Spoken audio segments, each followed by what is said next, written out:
I would definitely say the same thing. If you take one of the defensive backs off of Atlanta, then I would say that Tampa Bay. But the way that their secondary is playing, you really got to pay attention when you're throwing the ball because they're definitely hungry to get those interceptions. Yeah, but I think that it's really about chemistry and everybody what point that Baker Mayfield is at in his life. Baker Mayfield came in to the NFL arrogant, talkative, thinking he the shit, like a lot of young people do. And he got humbled really fast. Traded, moved around, and now he's where people have won championships and are more stable. And I think that made him stable because all that talking shit and you don't win, it doesn't matter. College is one thing, the NFL is something different. But Mike Evans is sensational. And Godwin, he has the most yak yards this season out of everybody in the NFL. That counts. So when you throw those short passes and then he runs for additional 40 yards, it looks good on Baker Mayfield's stats at the end of the game. But when you're looking at the most yak yards after the catch, nobody's paying attention to that. So shout out to Godwin as well. Yeah, and this is like a real morale boost for everybody down in the Florida area. We know Hurricane Milton had hit you guys, and we wish you well. And if you can, send the information to It Is What It Is, and we're gonna donate food to you guys and water and things that could support. Beautiful. Yeah, definitely shout out Tampa Bay because I know the hurricane affected a lot of areas. Power is still out, streets are flooded. So we see y'all and hope y'all are staying safe for sure. And then last one before we wrap, we're going to discuss the Bears. They crushed the Jaguars overseas in their London game, 35-16. Mike, how are you feeling about Caleb Williams and the Bears offense?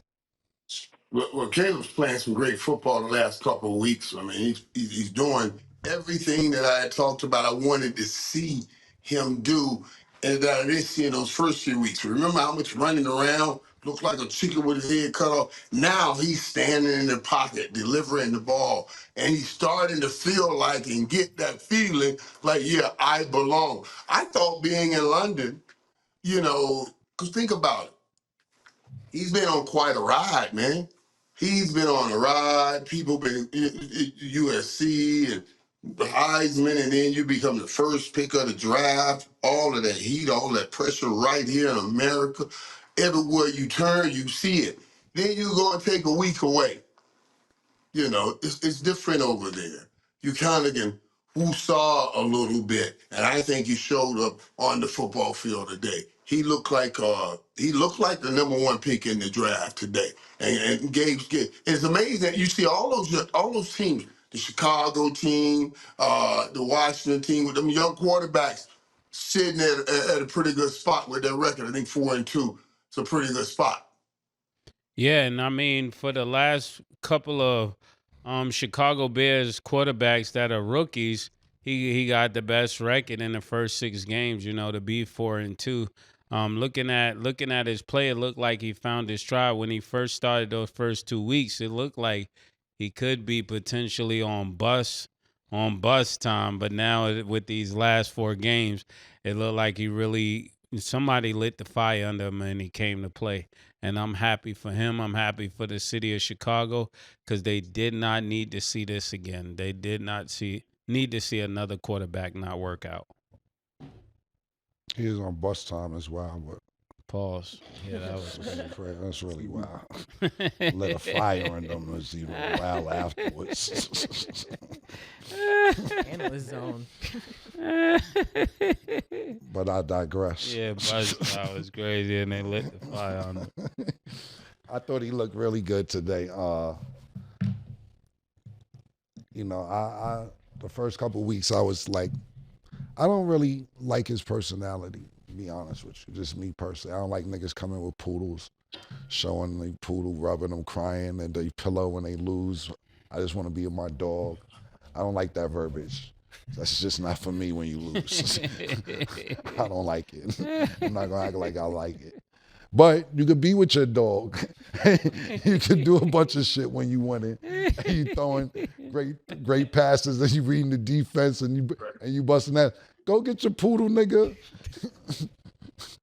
You feel comfortable. You know what I'm saying? I like that.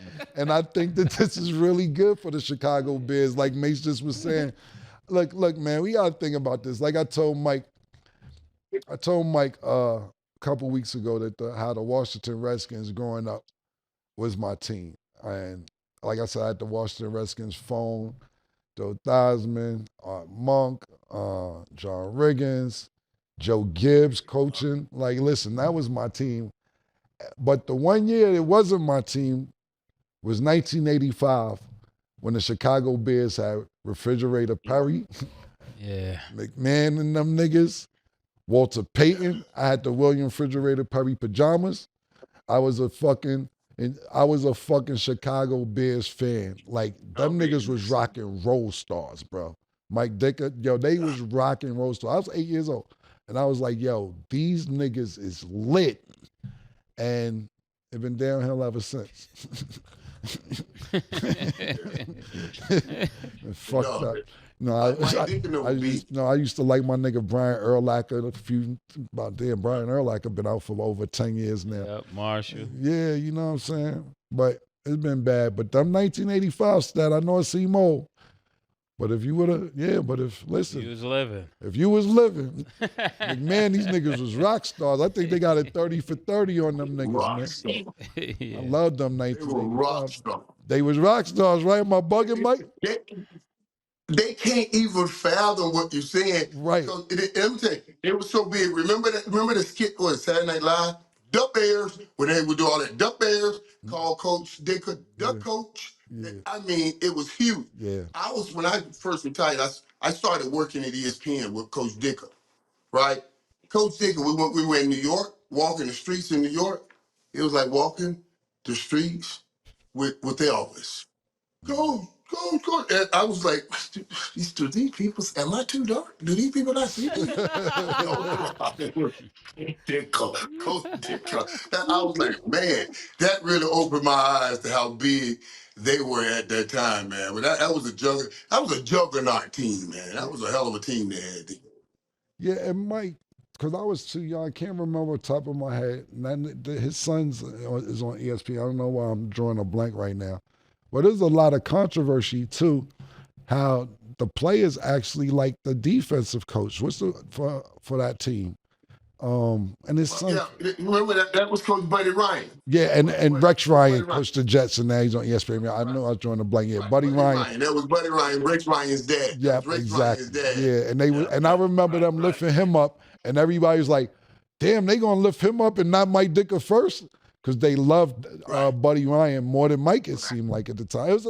Start Google it one day, man. You're a football fan. It's a big story, that 1985 Bears football team. It's a big deal. I'm actually being. I want to tell y'all something. I don't want to get with Coach in trouble, man. Because go ahead, Mike. Fuck all that. Go ahead. What happened? I'm just share with stuff. It was funny. Yeah, what happened? God bless him. God bless him. Yeah. So all right. So anyway, when we first retired, Dion and I, we were always sitting around talking. He said, man, you're gonna be working with Ditka. You know, Dion and I used to be talking about it. I used to come to his house and put up little papers, and we would practice on cameras, right? Practice on camera. So Dion said to me, he said, man, Ditka was a man, man. Ditka was a man out there. So let me know what's going on. Let me know if, how Ditka is now when you get there. I said, oh, okay. All right, I get that. And we went ESPN in Bristol, ain't nothing in Bristol. Just a little country town and a little saddle ranch, they call it, a little saddle ranch bar. Coach, I met Coach over there. Dion said, let me know if Coach is still in the game. It'll tell us if we got hope. If Coach is out the game, then we got hope. If he's still in the game, darn, we're going to have a long life still in the game, you see. So the first time I called, I got there, Coach said, meet me over here. We're going to have I swear I would have met Coach. Man, I walked in there. Coach had about 3 or 4 at the table with him. I sat down. I said, oh yeah, holler with the 4 minutes. I said, wait a minute, before I go to the bathroom. I went to the bathroom, called Deal. I said, hey, yeah, we fucked. Hung up the phone and got back to the room. He's still in the game. Still in the game. Still out here. It was, hey, man, I don't want to get Coach Trump, but that was my man, man. I had a great time. Coach Ditka. Yeah. It was bad. I was a bad tight end, too, now. One of the best that ever played the game, too, now. He just played that way. Yep, that's what's up. Yeah, story time with Mike. We're gonna need more of those stories as well, Yeah. if you're willing to share. But that is all the time that we have for today, Mike. It was a pleasure to have you. Always good talking with you guys. And yeah, I'm hurt. This was a hard day. This was a hard day. We made it through this some kind of way. We made it through, guys. All right, All right. cut it off at the Appreciate it. beginning. All right, Mike. Okay, thank you all for watching, and as always, it is what it is.